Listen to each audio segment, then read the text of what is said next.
வணக்கம் மக்களே. தற்போது டிவிக்கு ஆட்சி அமைக்குமா என்று பலரின் மனது பல கேள்விகள் எழுந்திருக்கு. ஏன்னா, நம்ம தேர்தலும் மிகவும் போராடி ஜெயிச்சோம். இப்ப கூட்டணியும் எப்படியோ ஒரு ஒரு மாரியான கூட்டணியா அமைஞ்சிருக்கு. நம்ம வெற்றி பெற்றுருவோமா? நம்ம 108 இடம் பெரும்பான்மை ஜெயிச்சுட்டோம். இருந்தாலும் வெற்றி பெற்றுருவோமா என்ற மக்களிடையே பல கேள்விகள் எழுந்திருக்கு. நம்ம வேலை செய்ய முடியல. ஏன்னா, நம்ம ஒரு பக்கம் ஒரு வேலை செய்றோம். நம்ம ஒரு ஏதாச்சும் ஒண்ணு யோசிச்சுட்டு இருக்கோமா, முடியல. நம்ம சுத்தி அரசியல், அரசியல், அரசியல். இந்த ஒரு எப்பொழுது தளபதி விஜய் அவர்கள் அரசியலுக்கு வந்தாரோ, அப்பொழுதிருந்து இந்த கணம் வரைக்குமே பார்த்தீங்கன்னா, எப்படா அந்த பிரச்சனை முடியும்? யார்டா வருவாங்க? எப்ப முடிப்பாங்க? அப்படிங்கிற மாரி ஒரு சிந்தனையில தான் மக்கள் அனைவருமே இருக்காங்க. ஏன்னா, அவங்களால அடுத்த நகர்வுக்கு நகர முடியாத சூழ்நிலை ஏற்பட்டுக்கிட்டே இருக்கு. இது ஒரு வரலாற்று சிறப்புமிக்க நிகழ்வாகவும் பார்க்கப்படுது. ஏன்னா, இதுவரைக்கும் 2 கட்சிகளுக்கு மாற்றாக ஒரு புதிய கட்சி வந்தது அதாவது ஒரு பெரும்பான்மையோட வந்ததே ஒரு பெரிய விஷயம் தான். ஆனா என்ன, அவங்க பெரும்பான்மை நிரூபிச்சிருந்தாங்கன்னா, இப்ப பிரச்சனையே இல்ல. எல்லாரும் அவங்க வேலைய பார்த்துட்டு இருந்திருப்பாங்க. விஜய் அவர்களும் ஆட்சி அமைச்சிருப்பாரு. இப்ப அடுத்த சிஎம் அவர் தான் ஆயிருப்பாரு. இப்ப எந்த ஒரு பிரச்சனையுமே இல்லாம இருந்திருக்கும். அவர் பெரும்பான்மை இல்லாம வெற்றி பெற்றது தான் இப்பொழுது ஒரு கேள்விக்குறியாவே அமைஞ்சிருக்கு. ஏன்னா, அவ்வளோதான், யாருமே கூட்டணிக்கு இல்ல அப்படின்னு எதிர்பார்த்துட்டு இருக்கும்போது, யார்ரா வருவாங்க? 108 நிக்குது அப்படின்னு எதிர்பார்த்துட்டு இருக்கும்போது, காங்கிரஸ் வரும்னு ஒரு அனுகூலம் இருந்துச்சு. ஆனா உறுதியாகாத பட்சத்திலே இருந்துச்சு. ஆனா கடைசி சமயத்தில காங்கிரஸ் வந்து இணைஞ்சுட்டாங்க. ஏன்னா ஏடிஎம்கே வருமா? அப்படின்னு எல்லாம் எதிர்பார்த்துட்டு இருந்தாங்க. ஆனா ஏடிஎம்கே வராம காங்கிரஸ் வந்து இணைஞ்சுட்டாங்க. காங்கிரஸ் இணைஞ்சதோட இல்லாம, இப்ப யாரு வருவா? 113 வந்துருச்சு. இன்னும் ஒரு 5 தானே வேணும். இன்னும் ஒரு 6 தானே வேணும். அப்படிங்கிற ஒரு காலகட்டத்தில இருக்கும்போது யார்ட்ட பாமக வருவாங்களா? இல்ல விசிக வருவாங்களா? இல்ல இடதுசாரி கட்சிகள் வருவாங்களா? அப்படின்னு பல கேள்விகள் மக்களிடையே எழுந்திருந்தது. அப்படிப்பட்ட சூழ்நிலையில இன்னும் 2 கட்சிகள் வந்துட்டாங்க. ஓகேவா? சிபிஎம், சிபிஐ 2 கட்சிகளும் வந்து இணைஞ்சுட்டாங்க தலைவர் கூட. அப்படி இருந்துமே இன்னொரு 2 இடங்கள் தேவைப்படுது. அந்த 2 இடங்களுக்கு யார் வருவா?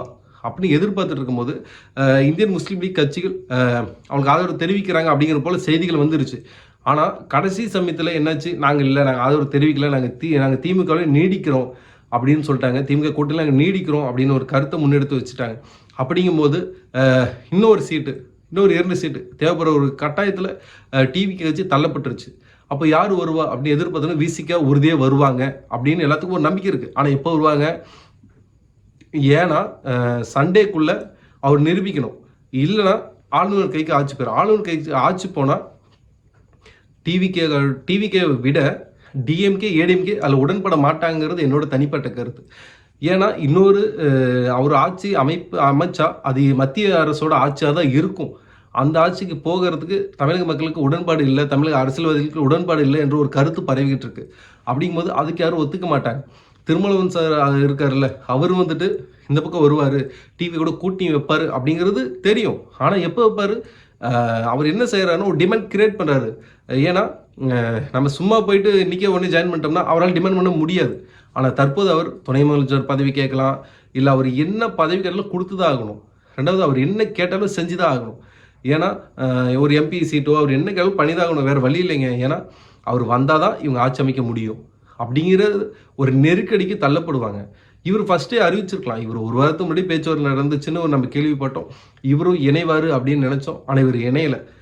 அதுக்கு பதிலா இவர் இறுதியா வந்துட்டு இணையும்போது என்ன ஆகும்னா, அதில இவர் சொல்றது தான் நடக்கும். அதாவது எப்படி சொல்றீங்களான்னு வச்சுக்கங்களேன், ஒரு ஹீரோ இப்படி ஸ்டார்ட்டிங்ல வில்லன்ட்ட அடி வாங்கிட்டே இருப்பான். இறுதியா பார்க்கும்பொழுது இவர் வாங்கி ஒரு அடி அடிச்சு வின் பண்ணிருவாரு. அதே கான்செப்ட் தான். இதுவரைக்கும் அவர் வந்துட்டு பேச்சுவார்த்தை பின்புலம் நடந்திருக்கலாம். 1000 பிரச்சனை போயிருக்கலாம். ஆனாலுமே இவர் முதலாள ஜாயின் பண்ணியிருந்தாருன்னா, இந்த ஒரு டிமாண்டுமே பண்ண முடியாது.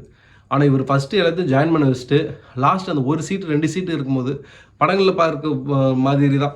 லாஸ்ட் அந்த 1 சீட் 2 சீட் இருக்கும்போது இவர் என்ன பண்ணலாம்னா, டிமாண்ட் கிரியேட் பண்ணலாம். "நீ எனக்கு அந்த சீட்ட குடுத்தனா, நான் உன் பக்கம் வரேன். வந்தா நீ சிஎம். உனக்கு சிஎம் வேணுமா? இல்ல அந்த 1 சீட் வேணுமா?" அப்படின்னு நம்ம என்ன யோசிப்போம்? நமக்கு சிஎம் பதவி தான் வேணும்னு யோசிப்போம். அதே கான்செப்ட் தான். இப்ப என்னாச்சுன்னா, பெரும்பாலும் நிரூபிக்கணும்னா கம்பல்சரி அந்த 1 சீட்டு வேணும். அப்படின்னா கூட்டணி வச்சு தான் ஆகணும். அவங்க செஞ்சு தான் ஆகணுங்கிற ஒரு சூழ்நிலை உருவாகிருச்சு. அதுவே திருமாவளவன் அவர் கேட்கறத டிவிக்கே தர தான் போறாங்க. அதில் எனக்கு எந்த ஒரு மாற்றமும் இல்லை. நீங்க என்ன நினைக்கிறீங்க அதை பத்தி? அதே போல காற்றுள்ளே பொழுது தூக்கிக்கொள் அப்படின்னு சொல்ற ஒரு சுச்சுவேஷன் தான். அதுதான் இப்போ அமைஞ்சிருக்கு. காற்றுள்ளே தூக்கிக்கொள் அப்படிங்கிற ஒரு மந்திரம் பார்த்தீங்கன்னா, திருமாவளவன் அவருக்கு விசிகாவுக்கும் தெரியும். அவங்க அதுதான் பண்ணிட்டு இருக்காங்க. உறுதியாக ஒரு துணை முதலமைச்சர் ஆயிடுவார் நான் நினைக்கிறேன். எதிர்க்கட்சி தலைவராக உதயநிதி ஸ்டாலின் அவர்கள் ஆக போகிறாங்க டிஎம்கே சார்பில். அதையும் நம்ம எல்லாமே பார்க்கலாம். மக்களிடையே இன்னொன்று டிஎம்கே ஒன்று சேர போகிறாங்க அப்படின்னு ஒரு கருத்து இருந்துச்சு. அது சம்பந்தமான வீடியோ நாளைக்கு நான் போடுறேன். அப்படி ஒரு சூழ்நிலை இருந்துச்சு, அதுக்கும் வாய்ப்பு இல்லாமல் போயிட்டு இப்போ இவங்க 2 பேரும் ஒன்று சேர்ந்து பெரும்பான்மை நிரூபிக்க போகிறாங்கன்னு சொல்லப்பட்டிருக்கு. இது போக அமமுக தலைவர் டிடிவி தினகரன் அவர்கள் பார்த்தீங்கன்னா என்ன சொல்லியிருக்காங்கன்னா, விஜயின் மீது டிவிகே மீது ஒரு குற்றச்சாட்டு வைத்து இருக்கிறார் ஆளுநரிடம் பார்த்தீங்கன்னா, அதை குறித்தும் நாளைக்கு செய்திகள் வெளியூரும். நாளைக்கு அதை குறித்து பார்க்கலாம். இப்படி ஒவ்வொருவரும் ஒவ்வொரு தகவலை சொல்கிறாங்க. அதே போல் நேரு அவர்கள் என்ன சொல்லியிருக்காங்கன்னா, அதிமுக அண்ணன் தம்பிங்க அப்படின்னு சொல்லியிருக்காங்க. பன்னீர்செல்வம் இது தாய் காலத்தில் இணைஞ்சிருக்கேன் அப்படின்னு சொல்லியிருக்காரு. இது போல் ஒவ்வொருவரும் அரசியல் அடுத்தது என்ன நடக்கும், அதாவது டிஎம்கே இணைஞ்சாலுமே ஆச்சரியப்படக்கூடிய வகையில் இருக்க போகிறதில்ல. ஏன்னா அப்படி தான் இருக்குது இன்றைய அரசியல் சூழ்நிலை. விஜய் அவர்கள் என்னைக்கு அரசியல் நான் வரேன் அப்படின்னு சொன்னாரோ அன்றைய நாள்லேருந்து இந்த கணம் வரைக்கும் பார்த்தீங்கன்னா ஒரு அரசியல் மாற்றமாக தான் இருக்குது. மக்களிடையே ஆகட்டும், அனைவரிடமே. ஏன்னா இது ஒரு எப்படி சொன்னால் ஒரு செய்தியாளர்களுக்கு ஒரு விருந்தாக தான் அமைஞ்சிருக்கு. அவங்களுக்கு ஒவ்வொரு நிமிஷம் ஒரு பிரேக்கிங் நியூஸ், ஒவ்வொரு நிமிஷம் புது புது ஸ்டோரி, புது புது விளக்கங்களோட ஒவ்வொரு நியூஸும் வந்துக்கிட்டே தான் இருக்குது. மக்களாகி நமக்கு தான் டென்ஷனு, கையில் மாத்திரை வச்சுட்டு உட்காந்துருக்கிறதா இருக்குது. எப்படா இவங்க முடிப்பாங்க, நம்ம எப்படா அடுத்த வேலையை பார்க்கலாம் அப்படிங்கிற ஒரு சூழ்நிலையிலே இருக்குது. இந்த அரசியல் காலத்தை கணிக்க முடியாத அரசியல் காலமாகவே இருக்குது. திருமாவளவர்கள் நாளைக்கு வந்துட்டு என்னோட இதை சொல்கிறேன் அப்படின்னு சொல்லியிருக்காரு காலையில். பார்க்கலாம், பொறுத்திருந்து பார்க்கலாம். அவர் எப்படி பார்த்தாலுமே ஓகே அப்படிங்கிறது தான் சொல்ல போகிறாரு. இருந்தாலுமே அதுக்குள்ளே ஆர்பிடி ஏறுது. ஏன்னா ஒரு அரசியல் ஒரு நாடு தவிச்சு கொண்டு இருக்குன்னு வச்சுக்கிங்களேன், அடுத்து என்ன நடக்கும் அப்படின்னு சொல்லிட்டு அனைத்து கண்களுமே வாட்சிங் டு டிவி, வேறு வழி இல்லை, அதை பார்த்துட்டு இருக்காங்க. செவிகளும் திறந்தே வச்சுருக்காங்க. எந்த பக்கம் எந்த நியூஸ் வரும், டிவியை கட்சிக்காரங்களும் இந்த பக்கம் பட்டாசு அடிக்கிறாங்க, செலிப்ரேஷன் பண்ணுறாங்க, அடுத்த ஒரு ஸ்டாப்பு. இந்த பக்கம் பட்டாசு அடிக்கிறாங்க, செலிப்ரேஷன் பண்ணுறாங்க, அடுத்த ஒரு ஸ்டாப்பு. எப்படி சொல்கிறேன்னு சொல்ல முடியல. இங்கேருந்து செலிப்ரேஷன் பண்ணுறாங்க, இந்த பக்கம் ஒரு குண்டை தூக்கி போட்டு நிறுத்திடுறாங்க. இந்த பக்கம் ஒரு செலிப்ரேஷன் பண்ணுறாங்க, இந்த பக்கம் குண்டை தூக்கி போட்டு நிறுத்திடுறாங்க. அவங்கள என்ஜாய் பண்ண விடுங்கப்பா, இல்லை நீங்களாச்சும் எடுத்துக்கங்கப்பானாலும் ரெண்டும் முடியாது. ஒன்று இவங்க எடுத்துக்கலன்னு பார்த்தாலும் எடுத்துக்க மாட்டாங்க, இல்லை இவங்க செலிப்ரேஷன் பண்ணணும்னா இதுவும் பண்ண மாட்டாங்க. ஏப்பா என்னைக்குப்பா நாங்கள் ஒரு வேலை வெட்டி பார்க்கறது, என்னைக்கு அடுத்த நகர்வுக்கு போகிறது, இது இப்போ இவர் ஆட்சி அமைச்சிட்டா மட்டும் போதுமானு இல்லை. இப்போ முதலமைச்சர் ஆனதுக்கு அப்புறம் தான் மிகப்பெரிய சம்பவமே இருக்குது. ஏன்னா இவர் இது வரைக்கும் செஞ்சது பாதி கடலை தாண்டின மாதிரி தான்.